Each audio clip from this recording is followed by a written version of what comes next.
You are now listening to Oversaturated, the podcast hosted by Johnnie and Ralph. Now let's get it.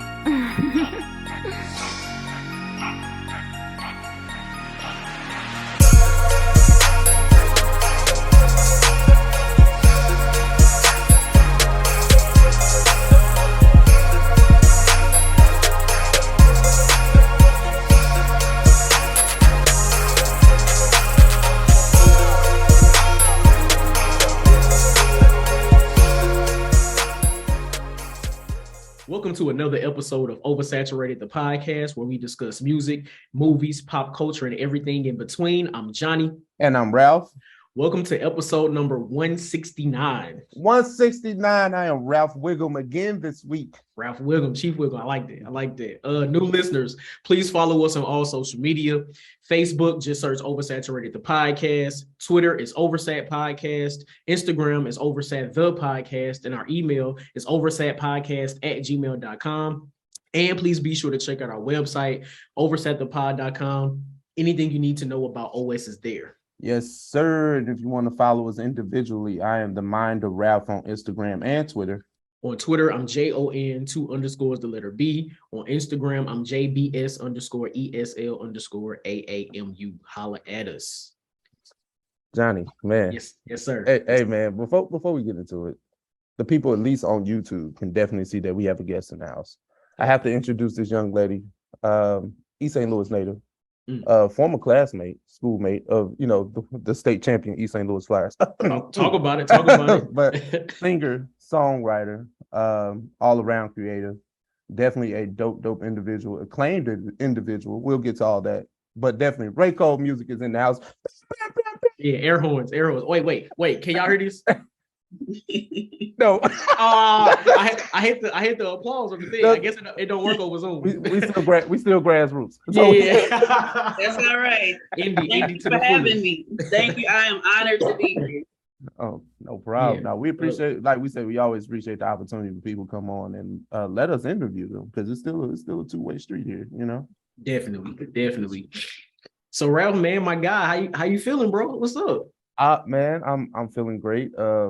I don't know if anybody follows me outside of YouTube on here, but I played Santa Claus for the kids yesterday. It was very rewarding. I'm gonna say that. Both of you all being from East St. y'all understand what we might have been blessed, you know what I'm saying? But just to see some of those other kids and how they reacted to just seeing a black Santa Claus, that's one. Yes. Two, a lot of the things that were given away at this giveaway was beautiful to see. Man, warm my heart. I don't have kids, but so it was just good to see. But the only thing I got a problem with, and shout out to Brittany, the third, the OS family, I would say. Yeah. She gave me this little suit, so I had to deal with this suit. I'm like, hey man, Santa supposed to be fat. How you make a skinny Santa suit? This ain't cool. Like, so I squoze into the suit. I ain't, she squoze into it. She gave you the suit from Friday After Next. Man, what's the extra medium? Yeah. Extra medium. Oh, Extra medium. I'm like, hold on, Santa's supposed to be big, man. You're supposed to have room. That's hilarious. You made it work though. Oh yeah. It's cool, right? Because the event that you played Santa at, it's called Breakfast with Santa, and the East St. Louis Deltas, they've been doing that for years. Like I remember going to that. I guess it's full circle. Like you actually being able to play Santa and provide that cheer for those kids when we once were the kids in that situation. Like that's dope, man. That's dope. Yeah, that's what's up. to give back. Yeah, that's amazing. Yeah. We on here with a real celebrity. Shout out to Santa Claus, Saint Nick. Relax. Oh, Saint Nick. Ho ho ho, baby. Right. Oh man, I'm good though. I haven't been doing too much. This is the time of year where I'm really winding down and trying to gear up for like tax season and for the busy season that's coming up starting in January. So This is the time where I'm winding down. I'm deep in the gaming now. So that's what I'm really doing on the weekends. I told Ralph last week off mic, hey, I'm inside the rest of the year. I ain't outside no more, baby. I might not be outside no more till my birthday. We'll see. So you hibernating? Yeah. Well, at least until the end of the year for sure. But but outside of that, I'm chilling. Raye Cole, what about you? How's everything in your world? Everything okay? Everything good? Everything is going. I can't complain. I'm like my uncle always say, I'm still in the land of the living. You know, I got my plans I'm trying to execute and things that I'm trying to do. Just trying to not go crazy in the process. Yeah. You know, and just kind of stay on the path that God has laid out for me, and just in being humble and thankful. But outside of that, I really can't complain too much. I'm just thankful to be doing what I love, and you know, and moving forward with it. So Definitely. That's all you can really ask for, you know. That is it. But I agree with you with the whole hibernating process. I've been kind of in the cut. Yeah. December is that time, the Christmas time coming and all that, and I'm just, you know, be with family, and outside of that, I'm chilling. I'm cool.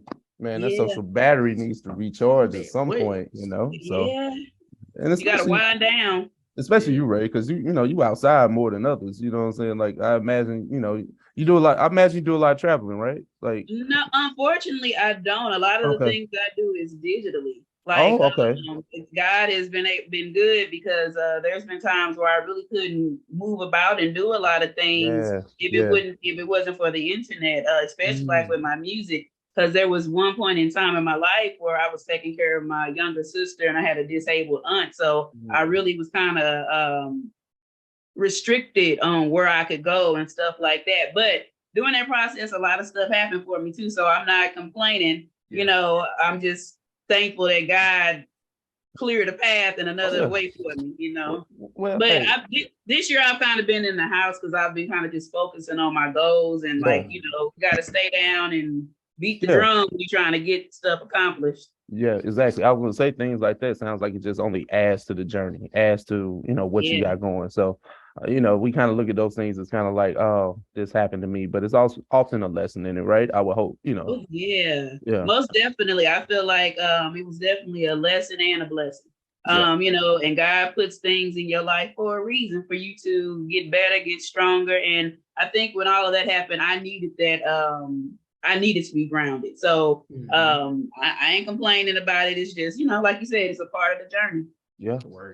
Definitely. Yeah. Go ahead. No, go ahead, bro. I was gonna say I'm a believer that everything happens for a reason. So we're all in the situations we in for whatever. The vision may not be clear in the moment, but once we get to that end goal, it'll all be clear. So everything happens for a reason. Yes, sir. Gotcha. Well, hey, we'll have more with Raye Cole in just a second, but we got to do what, Johnny? What, off the dome? Off the dome. I got one. I think everybody like it, right? Everybody has good songs that they enjoy of artists and things like that. But have you ever heard a live version of that person performing their song? And you enjoy that song more than the studio version. So what's a live version of a song that you enjoyed more than the studio version?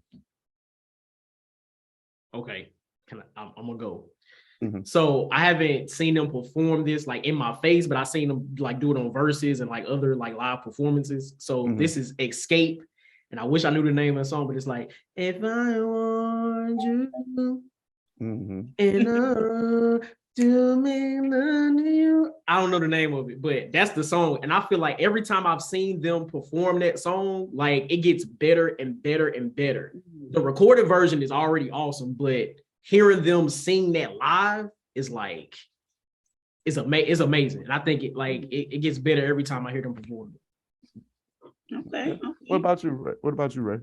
Okay, so a recorded version is better than a live version. So I like rock and roll. Live version. Live version is better than the recorded. Okay, so I would have to say Aerosmith "Dream On." Like if you ever hear that recorded version, it's cool. But when you hear the live take of it, like you said, I've never seen them perform it live, but just watching it, I was like, woo! Yeah. I'm like, you know, like he did that one. Oh yeah, I can imagine. I like it. Yeah.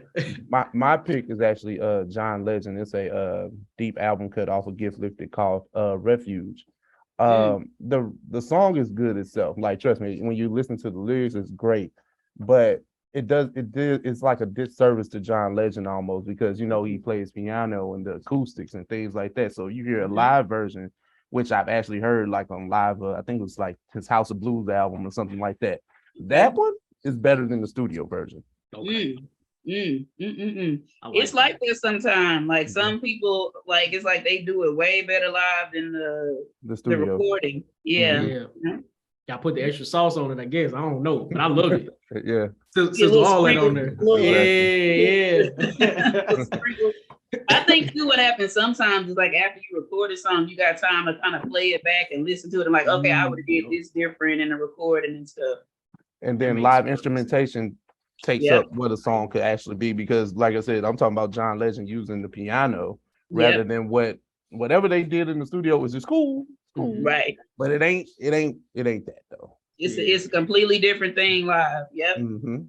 That's what's up. All right. So for my off the dome, actually music related as well.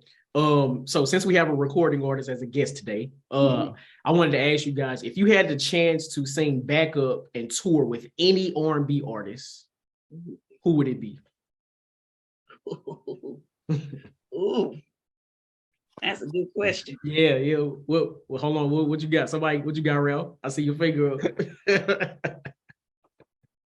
My wife's in the room, so I might get hit with something. But I was gonna say Fantasia because I'm singing behind her. You get Okay. Fantasia, a good one. I don't know. Ooh. I feel like Jennifer Hudson. I don't do backup. No, but talk spicy. Talk that. I don't do backup. Backup is a trap. But if I could do anybody, I would say maybe like Monica. I grew up. Monica was the first CD I bought. Was the first one that I got, and I used to love Monica. So maybe like Monica or something like that. That'd be kind of cool. Okay, I'm not mad at that. So my choice is Chris Brown.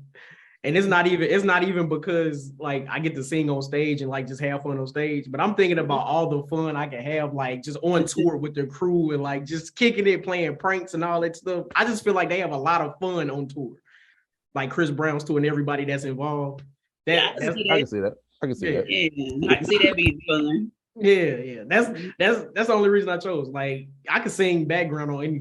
If I could sing, I would sing back. I could sing background for anybody, but I'm trying to have fun. Like if I'm gonna be on tour 200 days out the year, it gotta be fun. It gotta be fun, right? Yeah. That's very true. So because it would be boring. Or I say Monica or Patti LaBelle. Okay.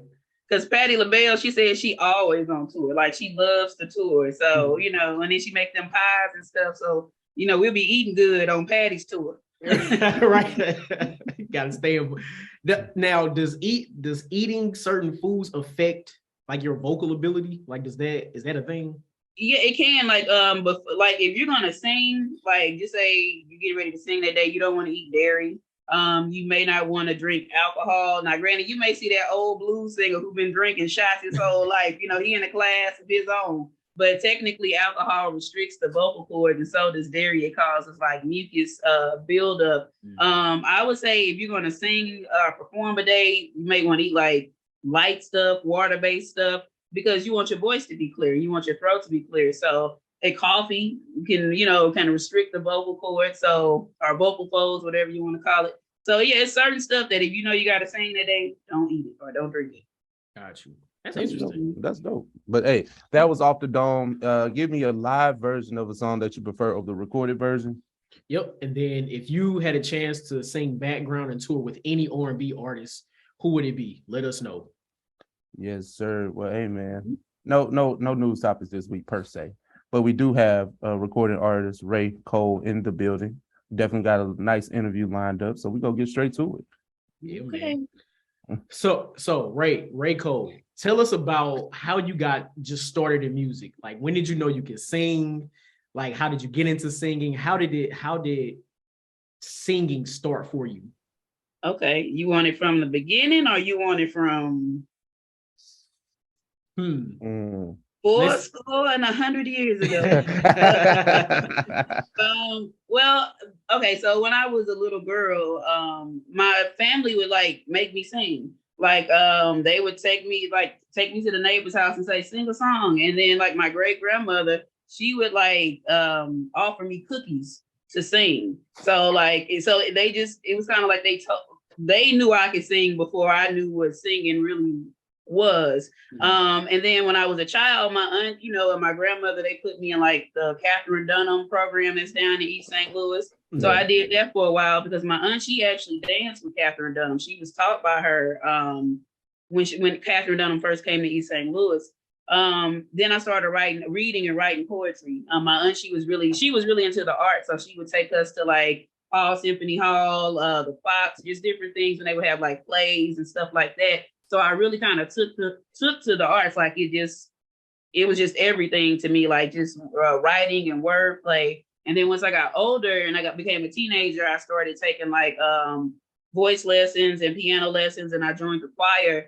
And I went to Edwardsville for a little bit, Edwardsville High School, and they had a theater program. So I joined the theater program. And when I came to East Side, I joined the choir. But because there was a lot of division going on in my family, unfortunately, I didn't have a lot of support to kind of continue on as when I was a child and as a teenager. So it was kind of like broken up throughout my childhood and teenage years. But when I became old enough and I kind of realized it was something that I wanted to do, I started going to different open mics around St. Louis and stuff like that. And from there, people would invite me to come to their shows. Like, they would hear me at the open mic say, well, hey, I got a show. Would you like to come and perform? And that's when I started picking up a little bit more momentum. But like I said, during this time frame, this is when my mother passed away. And that's when I started taking care of my younger sister. She was 11 at the time. I think I was 22 or 23 when I took on that responsibility. And I also had two aunts that were sick. One couldn't walk and she needed like around the clock care, and the other one had a lung transplant. So, I had to kind of pump my brakes a little bit and help out with, what was going on with them. But in the midst of all of that, like I said, God will make a way for you. And the internet came. That's when everything, you kind of work through the internet. And it's a site called Fiverr. And pretty much you heard of them? Yeah. So it's like an international site. And from there, I started working with people, started sending me music from just different places. I'll look up and say Italy, it'll say Paris, like just different places. And I started recording. I mean, it was like, I said, look at God, so I mean, it just kind of opened up from there. And other opportunities through the internet, like when I got the opportunity to go to the Grammys, that was a songwriting competition. So I just, I entered my song and I was able to go from there. But thank God for the internet, and it's just kind of been building kind of ever since. And don't get me wrong, I was able to go out and perform somewhat, right? Like I wasn't completely restricted to the house, but it wasn't like I could just kind of pick up and pack up and just kind of go. But like I said, the internet made a way for me to kind of do my music because it's just something that I'm passionate about. Like, and I just thank God for the opportunity. Yeah, no, that's dope. Like you said, like the internet pretty much was a catalyst for you just jump starting what your career was. But I like the fact that you're not just strictly R&B, like you do multiple genres. Now, how does one, growing up like we do, how do you just become into the space of, multi-genre type of, a multi-genre artist? How does that work for you? Well, for me, when it comes to music, like, some people, when it comes to music, they see black or white, meaning like this is black people music, this is white people music. Yeah. For me, music is one of those things that doesn't have a race or a color. If I like it, if it sounds good, if it's a great song, it's a great song. Now, I got made fun of a lot of times for my choices in music. Yeah. I remember once at school, they had like you bring your CD to school day, and I brought Celine Dion. and somebody picked it up and was like, who is this? Like, we don't listen to this. I was like, be playing my song. Like, I brought my CD, you playing my song. So, but for me, music is one of those things that it don't matter about what color you are, because it's people in other countries. I don't know if you remember the one girl that was at Eastside that came from Germany. I think, I don't want to say her name just because, just to respect her privacy. Yeah. But me and her, we were cool at one point in time. And she said before she could even speak English, she was singing certain songs that were in English, like certain R&B songs. So that just lets you know how powerful music is. You know what I'm saying? You don't have to even know the language to be able for it to resonate with you. So I just personally, like I said, music don't have a color. If it's a hit, it's a hit. Word. No, that's true. Music is definitely a universal language. Like we can reach people in Australia, they can reach people in China, like, and it's all, it's all connected. Well, look at rap music. It's people over in third world countries.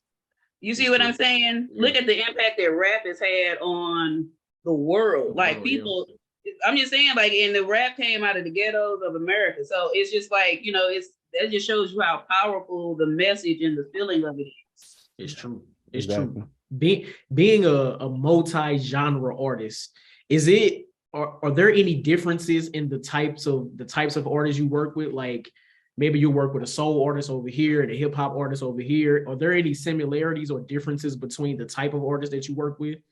Like the way that they go about completing a song or anything like that? That's a good question. Because most of the artists that you have worked with have been, I guess, international or like as far in the United States as far as like the East Coast or West Coast. So I imagine you're not really interacting face to face a lot with these people. So just with that, like I guess the communication styles, like are there any similarities between the different types of artists that you work with? I would say yes and no. I would say it just depends on like the genre. For the most part, it's kind of cut and dry. Like when they reach out to me, they just want me to provide the vocals or write whatever for their song, and they usually do like the mixing and mastering thing on their own. I guess what the only difference would be is just the genre, like pretty much because the recording process is the same. But it's just depending on the genre and how they're going to deliver their final project or whatever the case may be. I'll say with different genres, of course, it's different emotions. Like if I'm doing a hip hop song, of course, it may be something completely different if I'm doing like a house record where, we fist pumping and partying, so I think that's the only difference really. Okay. Now, Raye, we discussed a few of your accolades and we'll get to a little bit more of them in just a second. But I want to ask you, what do you feel like will be your aha moment, like I made it moment? Because for some of the things that you've accomplished already, it just seems like you can kind of sit back and say, wow, I'm good. But, there's always that insatiable feeling like, hey, I need to do more. And as you should, because you're an artist, you want to, be whatever you want to be. But what's going to be that for you when you feel like, oh, this is my end game? When you say end game, like meaning like I finally got my foot all the way in the door. Yeah, like I'm here now. They can't do nothing with me. Okay. So you can't get rid of me now. Right. Honestly, I feel like I'm in the door. Like I feel like with the music industry, what I've learned is it's different levels to it. So I'll say if just say it's 10 levels, I say I'm like on level 2.5 and moving. Like that's how I feel, because I have some other stuff that I can't talk about because I don't like talking about stuff until after it's done. You know what I'm saying? You get to talking about it, then it don't happen, and you looking like, oh, yep. Looking crazy. You know what I'm saying? So I there's some stuff coming that I'm excited about, but I feel like I'm kind of in my aha moment right now, and that's why I reached out to to you guys and to some other people, because I feel like you don't want to waste your time, your turn to reach out to somebody, and it's something that you ain't really got nothing going on. So I feel like from this is just going to keep moving up, just because some of the stuff that I got coming that I can't really talk about, and just some of the networking that I've been doing, because that's what I've been doing. Like I just been kind of keeping my head down and just networking with people. So I think I'm in the door, but I ain't on level 10, but I'm in there. You in there. Listen, when those things come to fruition, definitely come back so we can talk about it. Because I'm invested. I certainly will. Now you mentioned this. You mentioned this a little bit earlier. So in 2015, you were the grand prize winner of the Hilton Rockstar competition. And winning that competition allowed you to go to the Grammys. So talk to us a little bit about that competition, what it entailed, and then talk to us about your Grammys experience. Okay, sure. Yeah, so I actually at the time he was my fiance, but he actually entered my song into the competition, and he told me he was doing it, and I was like, okay, that's fine. It was actually a video performance. I had performed at this. I actually had performed at another competition, and they cheated me. I actually won that competition, but the person that won was cool with the people in the band or whatever. I'm just saying, like, if you would have been there, you would agree that I won too. I'm just saying, like, it was cut and dry, baby. But it's okay because God had something else for me. So, so he put he entered the video into the competition, and I was at work actually, and I get a call saying, "Hey, you won." I was like, "I won what?" It was like, "You won the trip." You know, I'm at the job, like, "Won what?" It's like, "You won the trip to the Grammys," and I'm like, "What?" So I'm like, hold on. I'm like, you know, I'm calling people like, look, make sure this legit and all this type of stuff. And one of the ways I knew it was legit was because part of it was you got some money to kind of fly out there. So once they sent that money, I said, oh, you knew it was legit. I said, this is real. I said, all right. So, you know, I packed up my little suitcase, and me and my homegirl, we went out there. Everything was paid for. We got to stay at the Beverly Hilton in Beverly Hills. And it was, for me, that was so sentimental because that was the hotel that Whitney Houston, that was the one that she passed away at. Oh, wow. And Whitney Houston, she is like number one on my list. So just to know that I was even in the same room and stuff. The same, not room, but, you know, the same environment, you know. But it was like, I was totally blown away because that was the same hotel that they had Clive Davis's Grammy party at. So we were there when they had the party. Like, we were watching the people walk in to the party, you know, and I was just like, I wonder if we can sneak in there. And that's what I was about to ask. Wonder if I can make it in, you know what I'm saying? Like, I'm a guest. You let me right. Let's go over there and shimmy a little bit when they open the door. You know, but we didn't get to go in, but we got to see all the people pull up. What was so cool was we went to dinner, and our car picked us up right where all the celebrities were. So, you know, we thought we was like, woo, you know, like hot stuff, you know, for a minute. But the Grammys, it was amazing. Like, I couldn't, like, it's something you see on TV as a kid, and you like, man, wow, like, I am actually here, you know. And then we had good seats. Like, it wasn't like, you know, you was way up. Not in the nosebleeds and not in the nosebleeds. We had like really good seats. And then I saw so many people. Like, I'm sorry, we got to go to the after party too. So it was just so many people in there, and it was like, oh my God, you know, like, I can't believe I'm in here with these people. I ran up on one celebrity that I knew from watching TV. I was like, oh my God, can I get a picture with you? And he took a picture with me. He was a real gentleman. He pulled my chair out for me and everything. I said, oh, thank you. Yeah, like, get used to this, huh? Get used to it. Yeah, I was like, oh, I'm feeling special. But it was a super dope experience. I think the only thing I would do differently if I could, there was the opportunity to network.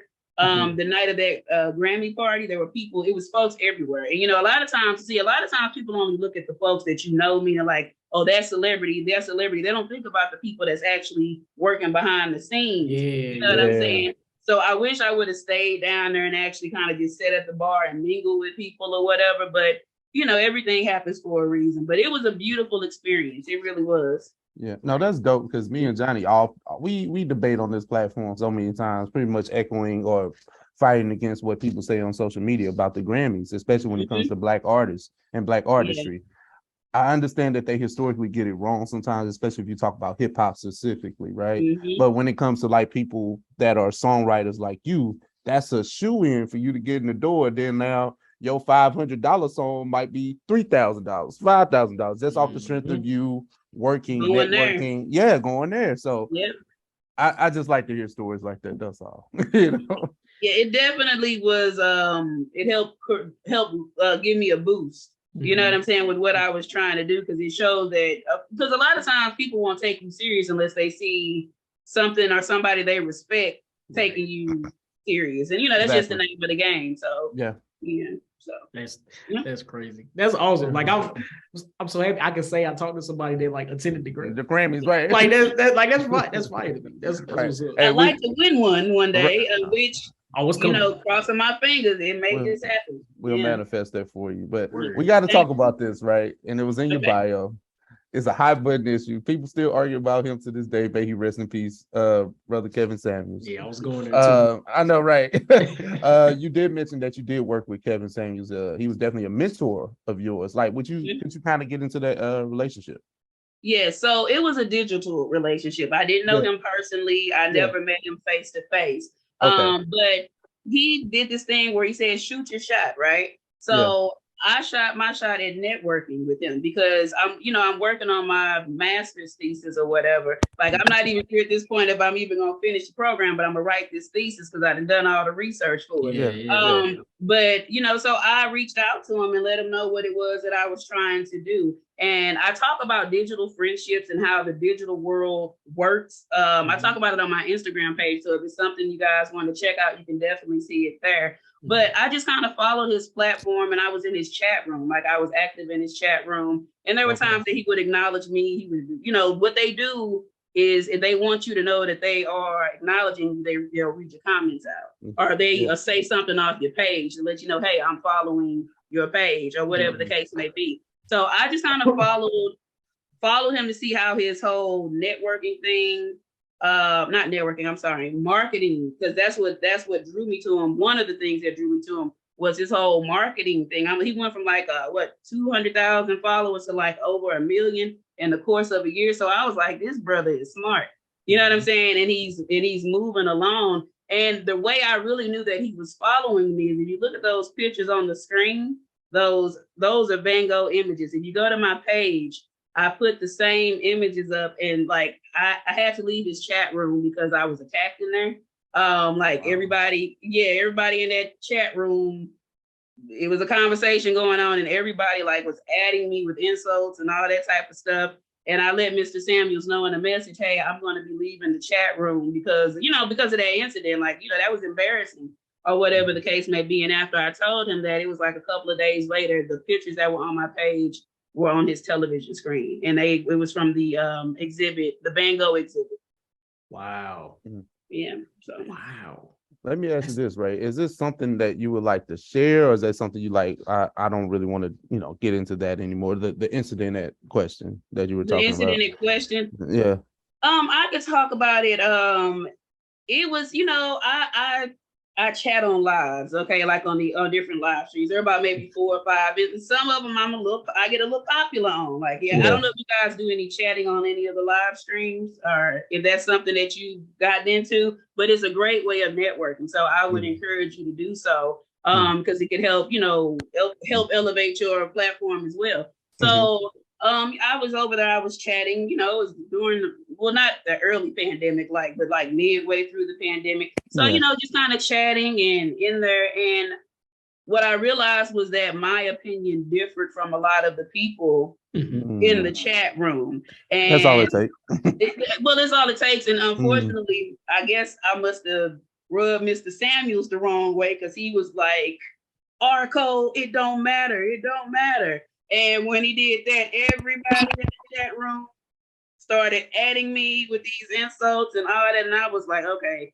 it's time for me to get out of here. Yeah, it's like it's time for me to go. And and I just had to let him know, because I had been chatting his ear off that whole year. You know what I'm saying? I felt like it was respectful just to let him know I have to be out of here, because quiet is kept. When you go in these chat rooms, they start looking forward to you guys, or looking forward to the people coming in there. That's where that digital friendship comes into play, because you see the same people over and over again. Like, you get used to the same people in there. So I just would let them know, and then once I let them know, I saw those pictures, and I was like, well, thanks, but I still got to go. Right. I felt like that was his way of trying to acknowledge the incident that occurred, or trying to say, hey, I realized it was an incident, but I had to let it go. Wow, that's interesting. We've talked a lot during this interview about the digital space and how that has helped prepare your career to where it is now. So you've also been a digital performer on a platform called Sessions Live. Yes, sir. So can you talk to us about that, where people can view these sessions and what it's like to perform as a digital performer? Yeah, so that was something that came to me during the pandemic, because I during the pandemic, I knew that I was going to go back to school to do my master's thesis. So I started, I wanted to start it, or not my master's thesis, to do the master's program. And I knew I was going to have to do a thesis. So I started early during the pandemic. I'm like, everybody in the world is at home. So let me crank out a project and let me see how I can move it on social media platforms. Like how does the ad thing work?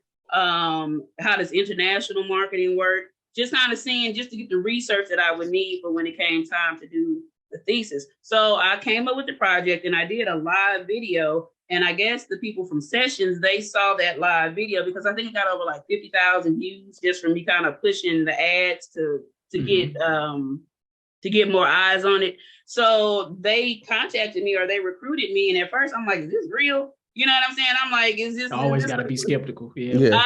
I'm a huge skeptic just for the simple fact that you just don't know if it's real or not. You know what I'm saying? Mm-hmm. And I got scammed on there before, so it was like, you ain't gonna get me again. So once I went on there and I saw it, I'm like, this is actually real. It's an international performance platform, and yeah, I just kind of, they give you the stuff, they help you walk through and set everything up, and they actually pay you to perform. So, you know, you get, yes, people on there making some, you know, I'm not quite at their level yet. I'm climbing my way up, but they definitely pay performance. So, yeah, I saw the opportunity and I said, well, let me go ahead and set it up and see how it works. And I've been doing it probably now for maybe about 6 months, 6 or 7 months, and off and on. And it's been interesting.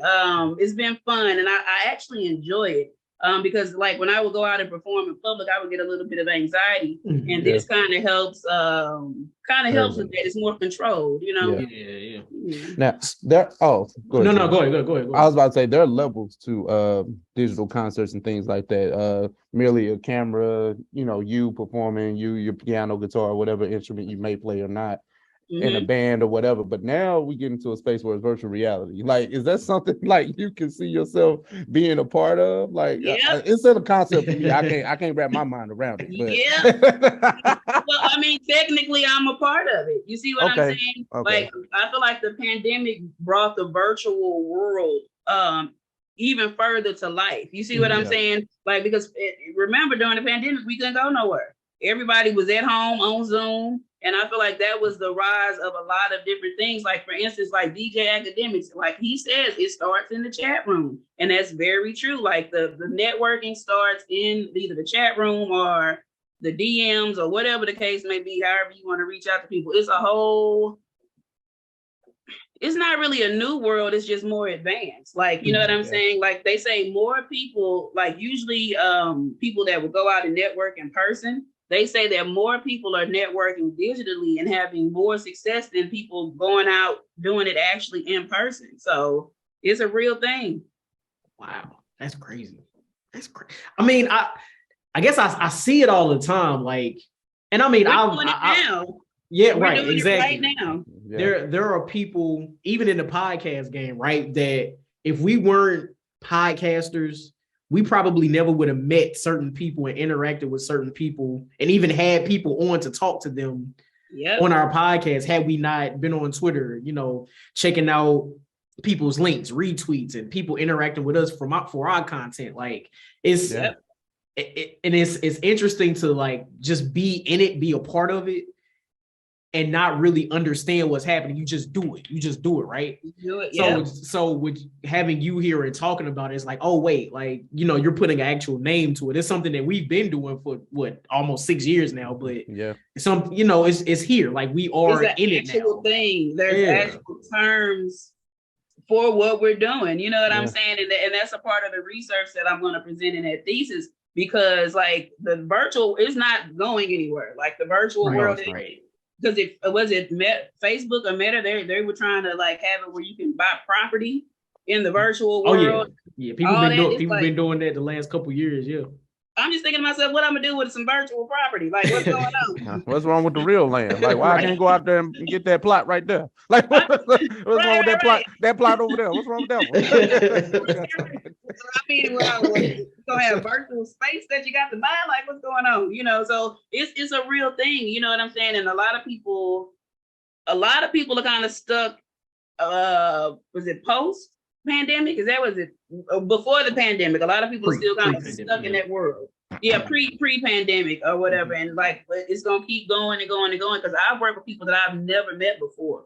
I'm talking about I've never seen them before. We ain't talk on the phone. We just work just straight through the computer, and boom, send me my check.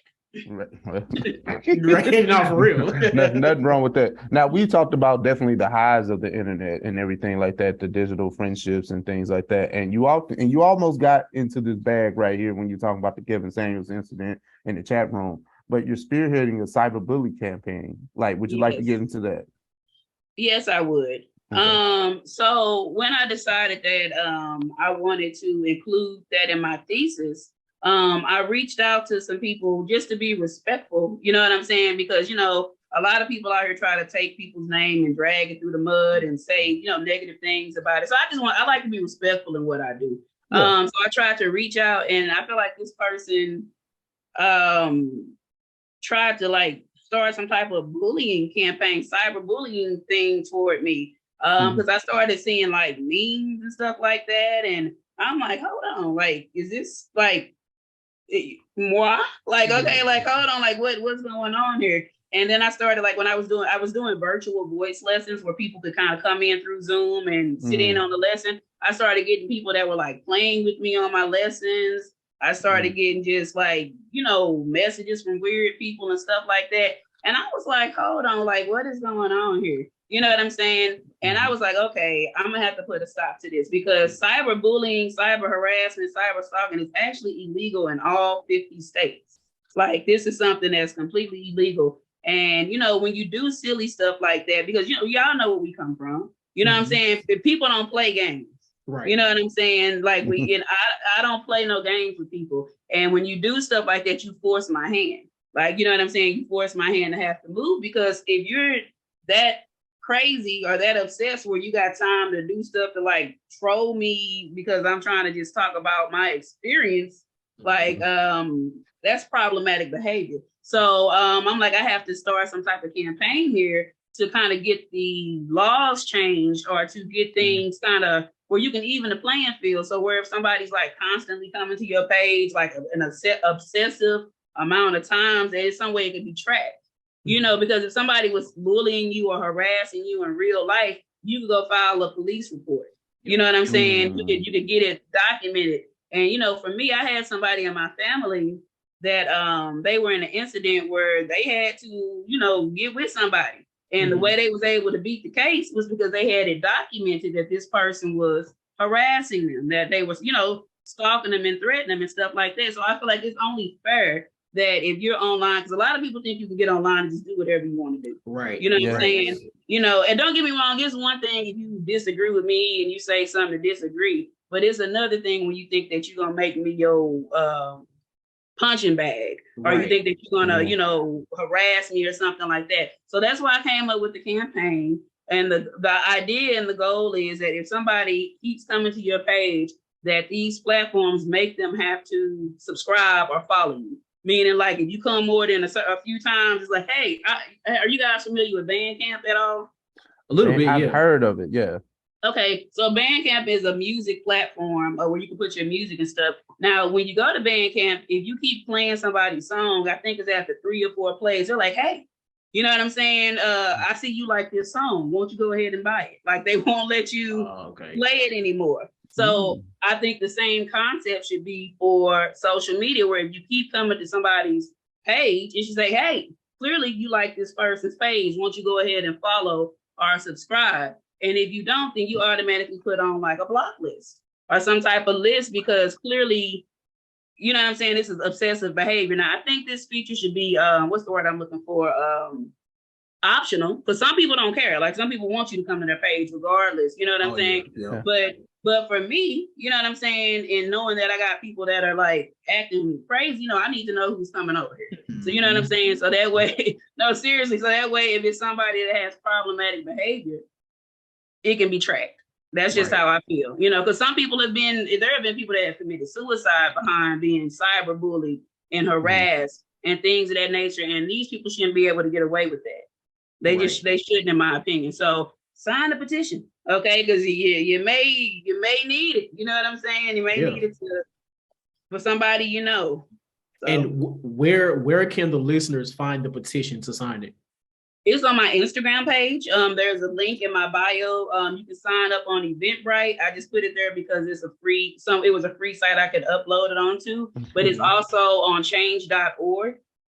So they could go there and sign it there because, like I said, I feel like you have to even the playing fields because the thing is if you the virtual world and the real world are becoming very thin. Like, you know what I'm saying? It's a lot of stuff happening to people that it started on social media and it made its way into real life. So I just feel like that layer of protection is needed. Yep. Give the people your Instagram real quick. We'll have you do it again at the end, but let them know what your Instagram is so they can find that petition. Sure. It's Raye Cole Music, the same name on the screen. You just can type it in Instagram. It will pop up. You'll see me with some braids in my hair, and you will see the link to the bio where you can go and sign this petition because the foolishness has to stop. You know what I'm saying? Like, agreed.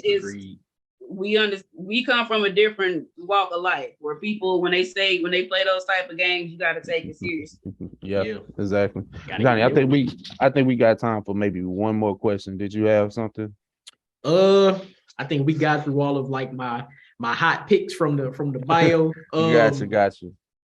You did mention about your vocal lessons that you provide. So talk to us about like how rewarding it is for you to provide vocal lessons, what goes into providing vocal lessons, where people can go to get vocal lessons. Okay, sure. So I absolutely love doing vocal lessons. At this point in my life, I've probably taught over 100 students, maybe like 150. It's been a lot of students where we do like the individual voice lessons. I started out at the School of Rock over in St. Louis.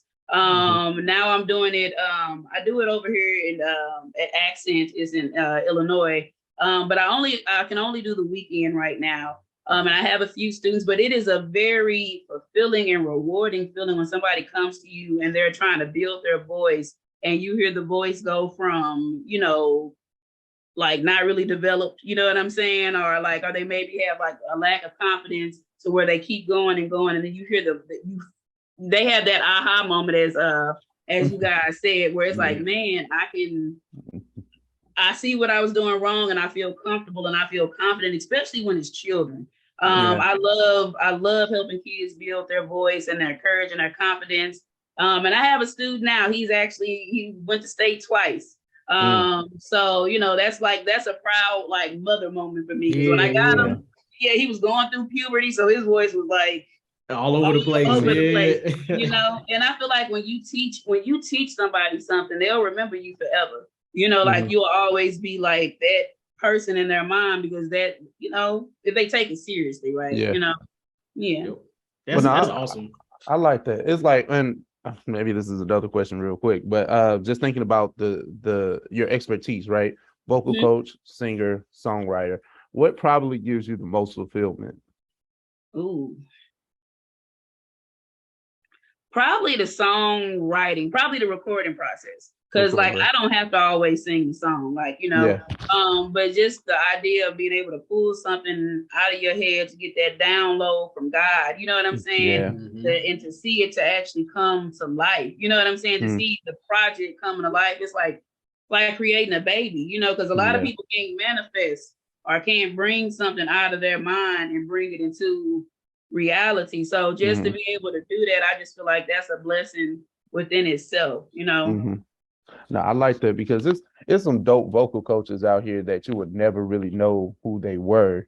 Like Steve Mackey, or like I know he's like one of the ones to the stars and all that, like Kim Burrell or who else. It's some other ones that I'm missing, but when you think of like vocal coaches, people that are crazy with range and pitches and teaching that type of stuff, but they can sing their asses off too, and you often wonder like why aren't they in those positions, for the people that they help. But sometimes You know, sometimes you just got to be the coach. I can puppeteer. You know, I can get out there if I need to, but I Right. That's actually you got to do it if I really need. right. Right. I get out there. I can get out there if I want to, but I don't. Right. I just think it's rewarding to share your gift because each time I have a student and I see that they progress and go further in their life, I feel like I gave them a piece of me. You know, I share with them the knowledge that I've learned. You know what I'm saying? And like I said, because the first voice, what's her name, Miss Mike at Eastside. Like I always think about her. She was the choir director, and I always think about her. She let me teach a song to the class. Like I wrote a song and she let me teach it, and we went around singing it in different places. So like that'll always be like a moment for me. You know what I'm saying? She'll always have a moment like in my mind and my heart. You know, and I mean. That's what I hope when I teach other people stuff, that when they think about, you know, their musical career, that they're like, hey, you know, she helped me. Yep. No, that's awesome. That's awesome. I got one more. Okay. Okay. So this might be the last thing, and this is something we can just get through real quick. So you have music that was featured in a movie called Cronies that was executive produced by Spike Lee. Yes, Talk to us about the process of how, I guess, you were contacted about the song being put into the movie. Like, what's the process in that? Well, it was a competition. And I would suggest to anybody go, or if you're an independent artist, submit. If you see a competition and it's legit, submit to it because you might just win. I think it was like 800 or 900 people that submitted their songs. And I submitted mine, and I actually took one of the songs down, and they reached out to me like, hey, we want that song. And that song actually ended up making the official trailer for the movie. So I didn't even think it was going to, it was like one of those things I was like, wow. So like, it was just a beautiful feeling. Like we went to the show and just to hear your song on a big screen, that was one of the things I put on my vision board that I wanted, my song to be in film.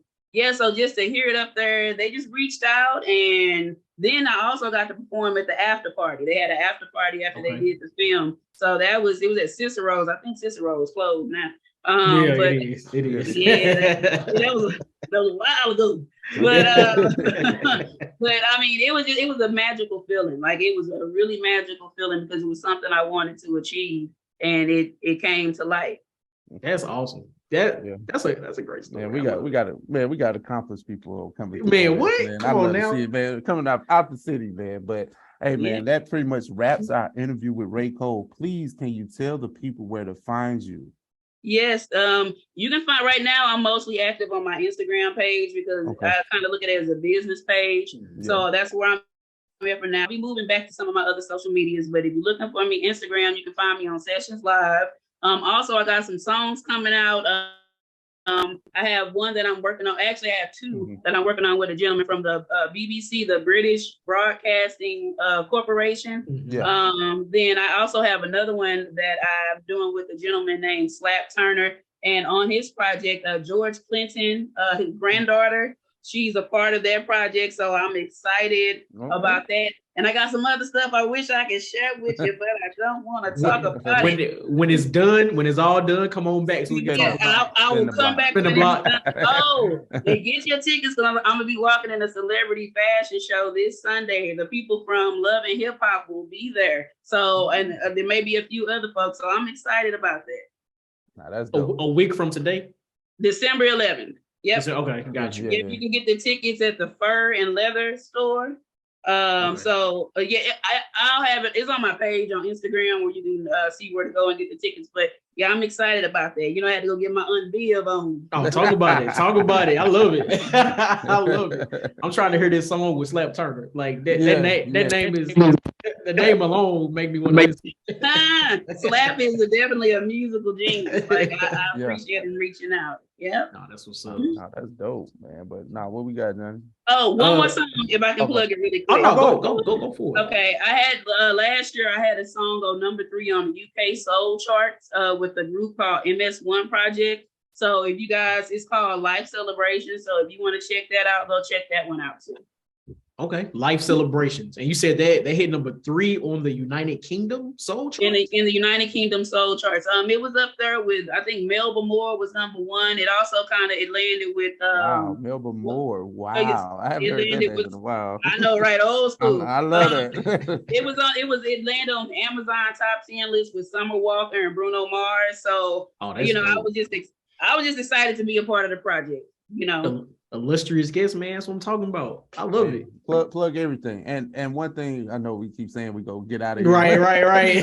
But it's just your humility, your graciousness will definitely take you far. We are happy to see that you're making like these strides in the music industry. Don't forget about us when you really, when you go that way. Thank you, Ralph. I appreciate you guys having me, and hopefully, you know what I'm saying, I definitely will come back. I'm just thankful and grateful for the opportunity to be doing what I love, or you know what I'm saying, or being led in the direction to keep going, because it ain't been easy all the time. Yeah, we know. Well, you definitely have an open invitation to OS. Just hit the email, hit the DM, whatever. Just let us know. We'll definitely make some things happen. Raye Cole, we appreciate you for joining us. Yes, sir. Everybody, just go check out her music, check out her Instagram page, go sign the cyberbully campaign petition. Yes. The link is in her bio on her Instagram page, Raye Cole Music, RAYE COLE Music. Again, we just want to thank you. We just want to thank you. No, thank you guys. I appreciate it. Definitely. And with anything else for the people, Ralph? Man, make sure you comment, rate, and subscribe. All that great stuff. Share this with your family, share this with your people. You know why? Because OS is for the streets. And with that, that's episode 169. 169. And we out. Yeah. Peace.